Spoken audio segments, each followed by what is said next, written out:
حدیث میں جو آتا ہے کلکم راع وکلکم مسئول عن رعیتی، تم میں ہر شخص ذمہ دار ہے، اور جو اس کے دست نگر لوگ ہیں، اس کے ذمے جو لوگ ہیں، ان کے بارے میں کل اللہ کے قیامت میں سوال کیا جائے گا۔ یہ مسجدوں میں آنے والے، دور دور سے آنے والے، یا وہ گھر جن کو آنا چاہیے لیکن ان کو مسجدوں کا اہتمام نہیں، جن کو ایمان کی فکر نہیں، جو اپنے دنیا کے کاروبار میں مست ہیں، ان کو یہ ذرا پتہ نہیں کہ یہ دنیا کیا ہے، یہ سڑے ہوئے لاشیں کی طرح ہے، جس کی مثال پیش فرمائی سرکار دو عالم صلی اللہ علیہ وسلم نے۔ گزرتے ہوئے ایک بکری کا بچہ پڑا ہوا تھا، اس کے جسم سے بدبو آ رہی تھی اور اس کی لاش سڑ کے پھٹ رہی تھی، پھول چکی تھی۔ آپ نے فرمایا کوئی اس کو اٹھا لے، اس سے فائدہ اٹھائے۔ صحابہ نے کہا اللہ کے نبی یہ اب کس کام کی لاش ہے، اس کی تو کھال بھی فائدہ نہیں پہنچا سکتی۔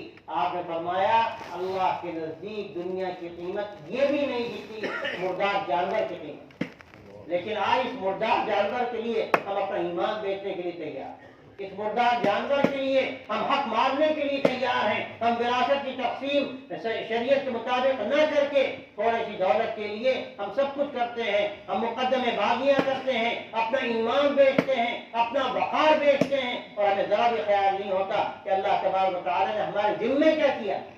تو بھائیو یہاں آپ یہ وعدہ کر کے جاؤ، اگر ہم یہ قسم کھانا درست سمجھتے ہی تو بڑی بہت اونچی چیز ہے تو ہم قسم کھلواتے، لیکن میں آپ سے ہی کہتا ہوں کہ اگر آپ نے یہ جذبہ اپنے اندر پیدا کر لیا اور یہ سمجھ لیا کہ ہم اللہ کے نبی کے امتی ہیں، ہمارا کام یہ ہے کہ ہم ساری انسانیت کے لیے پیدا ہوئے ہیں، کنتم خیر امۃ اخرجت للناس تأمرون بالمعروف وتنہون عن المنکر وتؤمنون باللہ، تم بہترین امت ہو جس کو لوگوں کے لیے برپا کیا گیا، اور تمہارا کام کیا ہے؟ لوگوں کو اچھائیوں پر لانا، لوگوں کو برائیوں سے روکنا، اور اپنے ایمان کو برابر تازے کرتے رہنا، تاکہ اگر ہمارے دل میں کہیں زنگ آ رہا ہے اور کہیں پر ہماری اس روشن پیشانی پر کوئی دھبا لگ رہا ہے تو ہمیں اس کو صاف کرنا۔ میرے بھائیوں یہ جذبہ پیدا کرنا، اپنی اہمیت کو سمجھ، حقیقت میں زندگی وہ بندگی کی زندگی ہے، وہ یقین کی زندگی اور ایمان کی زندگی ہے۔ اس زندگی کو لے کر وہ حضرات صحابہ جو اونٹوں کے چلانے والے تھے،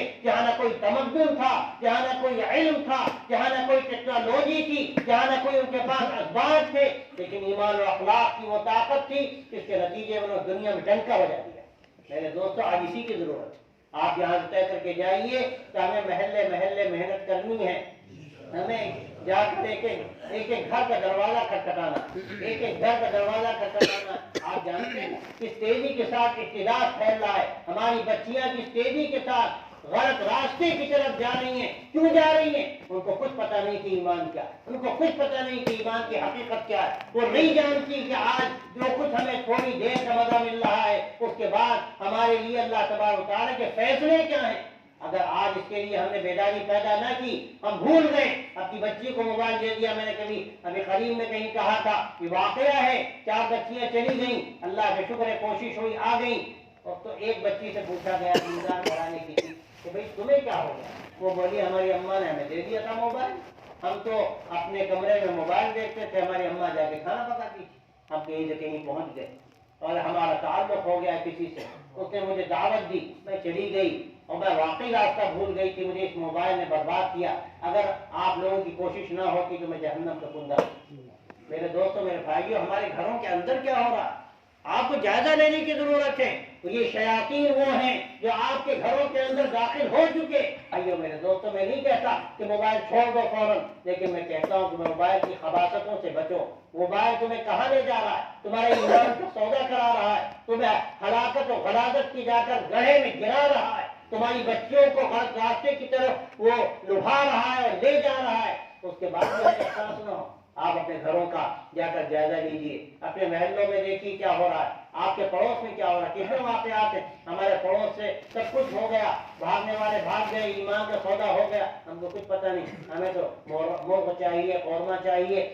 میں کیا کہوں، شادی بیاہ میں جو فضول خرچیاں ہوتی ہیں لکھنؤ میں، ایک ایک شادی میں 25 قسم کے سالن پکتے ہیں اور 50 قسم کے کھانے ہوتے ہیں۔ کیا یہ جائز ہے کہ آپ کا پڑوسی بھوکا رہے اور آپ آرام سے بیٹھ کر مرغن کھانے کھائیں؟ کیا اللہ کی گرفت نہیں ہوگی؟ یہ بندے ہیں اللہ کے، چاہے ایمان والے بندے ہوں چاہے ایمان والے بندے نہ ہوں۔ اللہ تبارک و تعالیٰ نے کیا ذمہ داری عائد کی تھی کہ آپ آرام سے بیٹھ کے کھانا کھائیں اور آپ کے پڑوسی بھوکے رہیں؟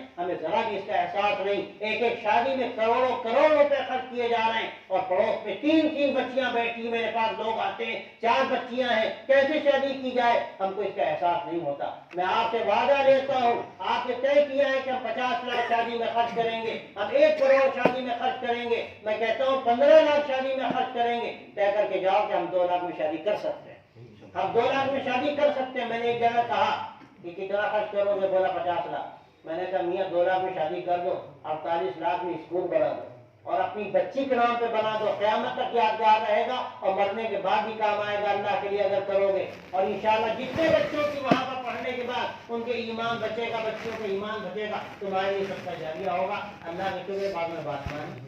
آپ کا طے کر لو, اتنے یہاں بیٹھے سب کو شادیاں کرنی, آپ 50 لاکھ خرچ کرتے ہو, 40 لاکھ خرچ کرتے ہو ایک ایک شادی میں, شادی گھر لیتے ہیں 15 20 لاکھ 50 لاکھ خرچ کرتے ہیں. آپ شادی سادگی کے ساتھ کرو, کیوں کرو؟ اللہ کے نبی نے فرمایا اعظم النکاح برکۃ ایسرہ مؤونۃ, کہ سب سے بابرکت نکاح وہ ہے جس میں سب سے کم خرچ کیا جائے, اور ہماری ناک کٹ جاتی ہے ہم کم خرچ کریں. اللہ کے ناک جب کٹے گی جب زیادہ خرچ کرو گے اور دیکھو گے کم خرچ کے اللہ کیسی برکت دیتا ہے, اور زیادہ خرچ کرنے کے بعد میں نے خود دیکھا کہ بار نکاح ایسے ہوئے کروڑوں روپے خرچ کیے گئے, دوسرے دن طلاق کی نوبت آئی. میرے بھائیو کیا ملے گا؟ ولیمے کے نام پر لوگ لون لے رہے ہیں, ولیمے کے نام پر کہتے ہیں سنت ہے اور حرام کام کرتے ہیں سنت کی ادائیگی کے لیے. جائز نہیں کہ لون لے کر شادی کرے, ولیمہ کرے. اللہ کے نبی صلی اللہ علیہ وسلم کے ولیمے کا قصہ سناتا ہوں. آپ نے فرمایا صحابہ سے آپ سے بڑھ کر کون ہوگا, کس کی ناک آپ صلی اللہ علیہ وسلم سے اونچی ہو سکتی ہے؟ آپ نے فرمایا صحابہ سے کل میرا ولیمہ ہے, اپنا کھانا لے کر آ جانا. کل میرا ولیمہ ہے, اپنا کھانا لے کر آ جانا. صحابہ کھانا لے کر آئے, ہو گیا ولیمہ. ایک ولیمے میں کیا فرمایا, کل میرا ولیمہ ہے, آ جانا. دسترخوان بچھا ستو گھول دیا گیا, صحابہ نے کھا لیا, ہو گیا ولیمہ. ہماری جو مصیبت ہے, ہم تباہی کے راستے پر جا رہے ہیں. ہم ایسی لغویات کے اوپر پیسہ برباد کرتے ہیں, نہ جو دین کا نہ دنیا کا. ہم کہتے ہیں تم نہیں دے رہے ہو نا, تو یہ 50 لاکھ کاروبار میں لگا, یہ 50 لاکھ کاروبار میں لگا, تو کیوں برباد کرتے ہو؟ رنگ رنگیوں میں کیوں برباد کر رہے ہو اپنا پیسہ؟ تو یہ بھی طے کر کے جاؤ کہ انشاءاللہ ہمیں یہ پیسہ, ہم اگر 50 لاکھ خرچ کرتے ہیں تو ایک شادی ہم 2 لاکھ میں کر رہے ہیں. اب کتنے 48 بچے, کتنی شادیاں ہو سکتی ہیں 2 لاکھ؟ ابھی 24 شادیاں آپ کرا سکتے ہیں. یہ اگر سب طے کر لیں, میں سمجھتا ہوں کہ دنیا کا رنگ بدل جائے. صرف مسلمانوں کا نہیں بدلے گا, دنیا کا رنگ بدل جائے.